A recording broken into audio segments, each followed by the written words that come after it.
Bismillahirrahmanirrahim. Alhamdulillahi ala ihsanih wa syukru lahu ala taufiqihi wa amtinanih. Asyhadu an la ilaha illallah wahdahu la syarika lah ta'ziman li sya'nih wa asyhadu anna Muhammadan 'abduhu wa rasuluh ad-da'i ila ridwanih. Allahumma salli wa sallim wa barik alaihi wa ala alihi wa sahbihi wa ikhwani, amma ba'du. Umatul Islam, kaum muslimin dan muslimah rahimani wa rahimakumullah.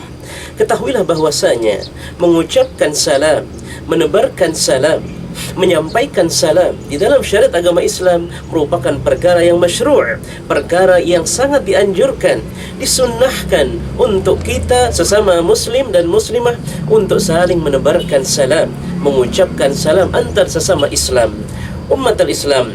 Maka oleh karena itu, mengucapkan salam di dalam agama Islam ini merupakan perkara yang disyariatkan di dalam agama kita. Maka oleh karena itu, mengucapkan salam kepada sesama saudara kita, sesama muslim, maka ini merupakan hak yang harus kita tunaikan kepada saudara kita. Sebagaimana dari Abu Hurairah radhiyallahu ta'ala anhu, bahwasanya Rasulullah sallallahu alaihi wasallam pernah bersabda, haqqul muslimi 'alal muslimi sittun. Hak muslim yang satu dengan muslim yang lainnya itu ada 6, kata Rasulullah sallallahu alaihi wasallam. Di antaranya adalah yang pertama, idza laqitahu fasallim alaihi. Jika engkau berjumpa dengannya, maka hendaklah engkau mengucapkan salam kepadanya. Umatul Islam, maka oleh karena itu, tatkala kita berjumpa dengan saudara-saudara kita sesama Islam, maka hendaklah kita mengucapkan salam, karena ini adalah anjuran yang disyariatkan di dalam agama kita. Dan menjawab salam, maka tentu ini perkara yang sangat diwajibkan. Menjawab salam ketika ada saudara kita yang salam kepada kita, maka hukumnya wajib untuk menjawab salamnya. Sebagaimana Allah jelaskan di dalam surah An-Nisa ayat 86, Allah Azza wa Jalla mengatakan, wa idza huyyitum bi tahiyyatin fahayyu bi ahsana minha aw rudduha. Dan jika engkau atau kalian diucapkan salam, diucapkan salam kepadamu, maka hendaklah fahayyu bi ahsana minha, jawablah salam mereka itu dengan yang lebih baik darinya, atau minimal awrudduha, yaitu minimal setara.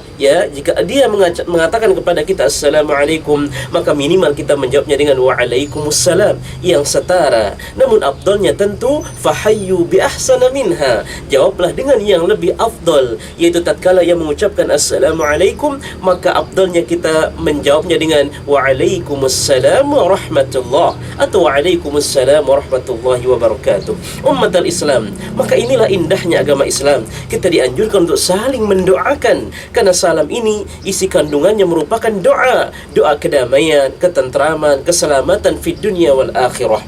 Umatul Islam, maka pada kesempatan ini saya ingin menyampaikan ada beberapa fadilah, ada beberapa keutamaan di dalam menyampaikan salam, agar kita semua mengetahui dan jangan sampai melupakan dan meremehkan yang namanya salam, karena banyak sekali keutamaannya.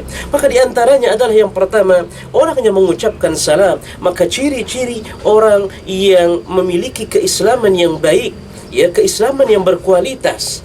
Karena dari Abdullah bin Amr bin Al-As bahwasanya anna rajulan sa'ala an-nabiy sallallahu alaihi wasallam, satu hari ada laki-laki yang bertanya kepada Nabi yang mulia sallallahu alaihi wasallam, ya Rasulullah, ayyul islami khair? Ya Rasulullah, Islam yang seperti apa yang berkualitas, yang baik?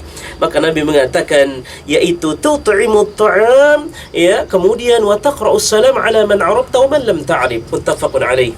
Nabi menjawab, Islam seseorang yang bagus itu adalah apabila ia sering untuk memberikan, berinfak, bersedekah, memberikan makan orang-orang yang membutuhkan. Dan yang kedua, ia mengucapkan salam kepada orang yang mungkin ia kenal atau yang belum ia kenal. Jadi mengucapkan salam menunjukkan indikasi bagusnya dan berkualitasnya keislaman seseorang. Umatul Islam, kemudian yang kedua, keutamaan yang mengucapkan salam yang kedua adalah bahwasanya orang yang sering menebarkan, mengucapkan salam, maka ini dapat mendatangkan maghfirah, ampunan dari Allah Subhanahu wa taala. Sebagaimana dari Abu Shuraih Hani bin Yazid, bahwasanya beliau pernah mengatakan, ya Rasulullah, dullani ala amali dullani ala amalin yudkhilani al-jannah. Ya Rasulullah, tunjukkan aku suatu amalan yang dapat memasukkanku ke dalam syurga. Maka Nabi yang mulia SAW menjawab, yaitu inna min mujibatil maghfirah badlus salam wa husnul kalam. Rawahu At-Tabrani wa sahahu Albani. Nabi yang mulia SAW menjawab bahawa jika engkau ingin dimasukkan ke dalam syurga dan juga mendapatkan ampunan, maka Nabi mengatakan inna min mujibatil maghfirah, sesungguhnya perkara yang dapat mendatangkan maghfirah, ampunan dari Allah, yang pasti akan diberikan ampunan oleh Allah Subhanahu wa taala adalah yaitu badlus salam, orang yang terus menebarkan menyampaikan salam.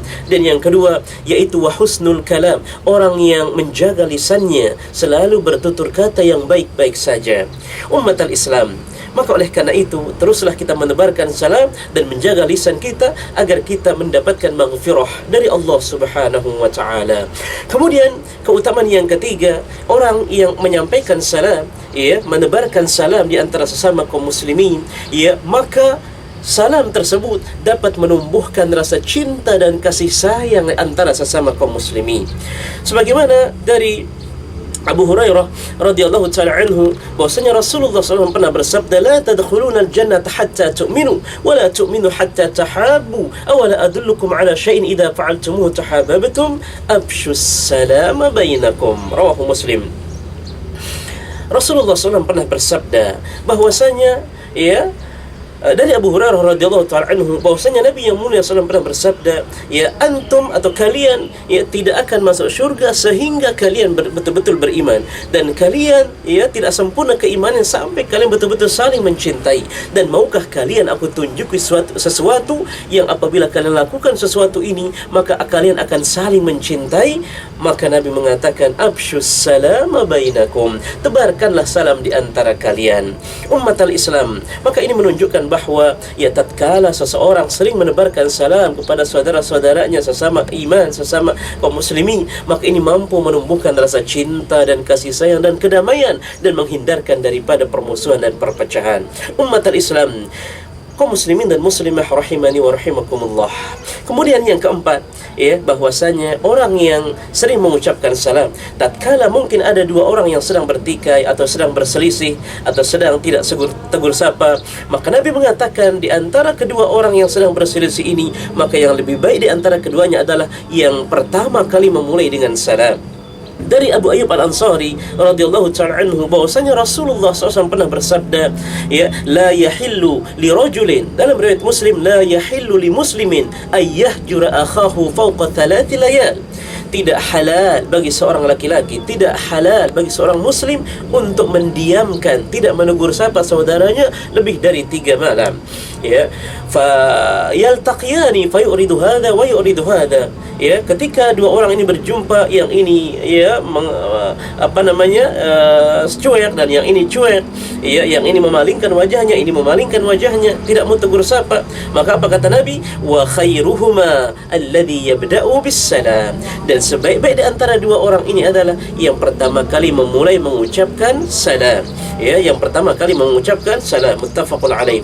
Maka umat al-Islam, tatkala ada dua orang yang sedang berselisih, maka kata Nabi, sebaik-baik dua orang yang sedang berselisih, yang pertama kali memulai dengan salam. Umat al-Islam, maka inilah pentingnya mengucapkan salam, sehingga banyak sekali keutamaan-keutamaannya di dalam syariat agama Islam.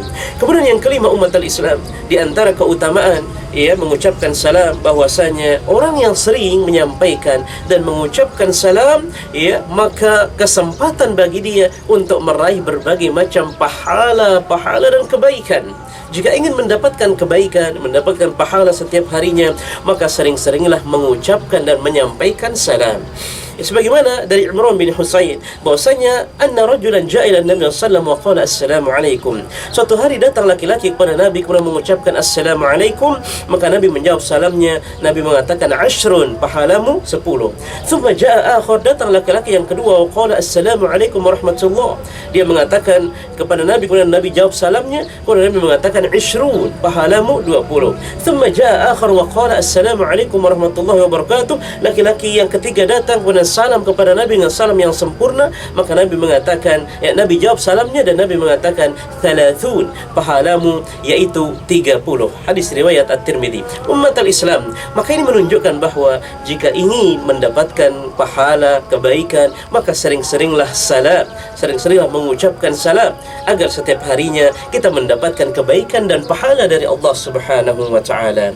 Umat al-Islam, kemudian di antara keutamaan yang mengucapkan salam yang keenam adalah bahwasanya orang yang mengucapkan salam kemudian disertai dengan berjabat tangan, maka dosa-dosanya akan digugurkan, diampuni oleh Allah Subhanahu wa taala. Sebagaimana dari Al-Bara' bin Azib, bahwasanya Rasulullah SAW pernah bersabda, "Ma min muslimaini yaltaqiyani fayatasafahani illa ghufira lahumā qabla an yaftariqā."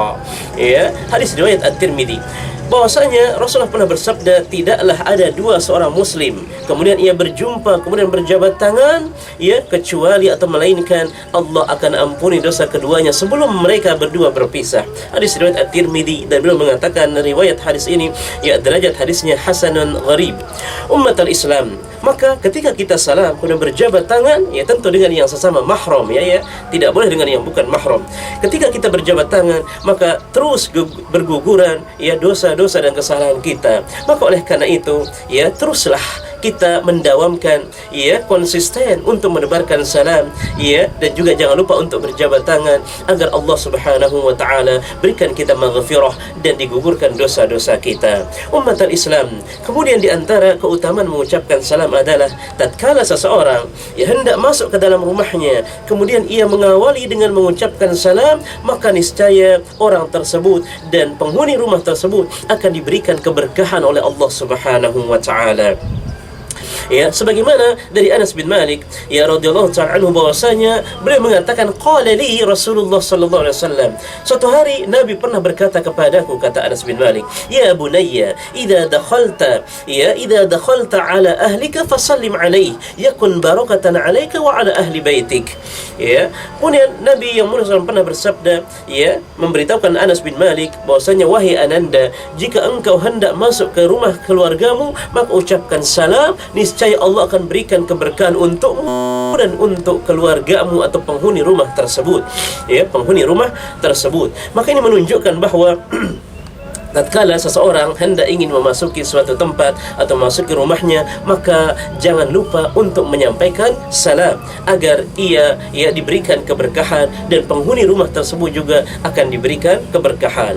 Begitu pula dari Abu Umamah Al-Bahili, bahwasanya Rasulullah SAW juga pernah bersabda, thalathatun kulluhum dhaminun 'ala Allah Azza wa Jalla. Ada tiga golongan, ada tiga orang atau tiga golongan yang semua mereka akan mendapatkan jaminan dari Allah Subhanahu wa taala. In 'asha kufiya wa in mata dakhala al-jannah. Jika ia hidup, maka Allah akan jamin rezekinya, dan jika dia meninggal, maka Allah akan masukkan ia ke dalam syurga. Siapa tiga golongan tersebut? Yang pertama, man dakhala al-baita bis-salam, fa huwa dhaminun 'ala Allah Azza wa Jalla. Orang yang ketika masuk ke dalam rumahnya kemudian ia mengucapkan salam, maka ia dijamin oleh Allah Subhanahu wa taala, dicukupkan rezekinya dan kelak dimasukkan ke dalam syurga. Yang kedua, man kharaja ila al-masjid fa huwa dhaminun Allah Azza wa Jalla. Siapa yang keluar menuju ke masjid, maka ia dijamin oleh Allah Subhanahu wa taala. Dan yang ketiga, wa man kharaja fi sabilillah fa huwa dhaminun Allah Azza wa Jalla. Siapa yang keluar menuju ke medan peperangan atau menuju jihad fi sabilillah, maka dia dijamin oleh Allah Subhanahu wa ta'ala.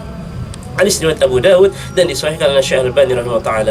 Maka umat al-Islam, jangan lupa setiap kita masuk rumah, jangan lupa untuk mengucapkan salam agar Allah berikan kita keberkahan dan Allah berikan kita kecukupan rezeki dan Allah masukkan kita ke dalam syurga. Dan yang terakhir, tentu orang yang mendawamkan menebarkan salam, maka sebab ia akan dimasukkan oleh Allah Subhanahu wa taala ke dalam syurganya. Sebagaimana hadis yang sangat masyhur, yaitu dari Abdullah bin Salam, bahwasanya Rasulullah sallallahu alaihi wasallam pernah bersabda, ya ayyuhan nas afshus salam wa at'imut ta'am wasilul arham wa sallu bil laili wan nasu niyam tadkhulul jannata bisalam. Hadis riwayat At-Tirmidzi, Abu Dawud, Al-Hakim, Ibnu Majah dan yang lainnya. Nabi yang mulia SAW pernah bersabda, ya, wahai sekalian manusia, abshus salam, tebarkanlah salam, wa at'imut ta'am, berikan makan kepada orang yang membutuhkan, wasilul arham, dan jangan lupa sambunglah tali silaturahmi, wasallu bil laili wan nasu niyam, dan jangan lupa bangun di tengah malam untuk solat, yang mana orang-orang saat itu sedang tertidur. Tadkhulul jannata bisalam, maka niscaya engkau akan masuk surga dengan selamat, dengan penuh ketentraman dan kedamaian. Umat al-Islam, maka inilah beberapa keutamaan di dalam menyebarkan, mengucapkan dan menyampaikan salam. Dan mudah-mudahan kita semua mampu mengamalkan amalan yang sangat mulia ini, agar kita mampu meraih pahala, meraih kebaikan, meraih ampunan dan berbagai macam keutamaan dari Allah Subhanahu wa taala. Dan mudah-mudahan kita dimudahkan oleh Allah Subhanahu wa taala untuk mengamalkan semua syariat-syariat, baik itu kewajiban dan hal-hal yang disunnahkan di dalam syariat agama Islam, sehingga mudah-mudahan di dunia kita diberikan keselamatan, dan mudah-mudahan juga kelak di akhirat kita diberikan keselamatan dan dimasukkan ke dalam syurga Allah Subhanahu wa taala. Amin ya rabbal alamin. Aqulu qawli hadha wa astaghfirullah li wa lakum. Subhanakallahumma bihamdik, asyhadu an la ilaha illa anta, astaghfiruka wa atubu ilaik. Wassalamu alaikum warahmatullahi wabarakatuh.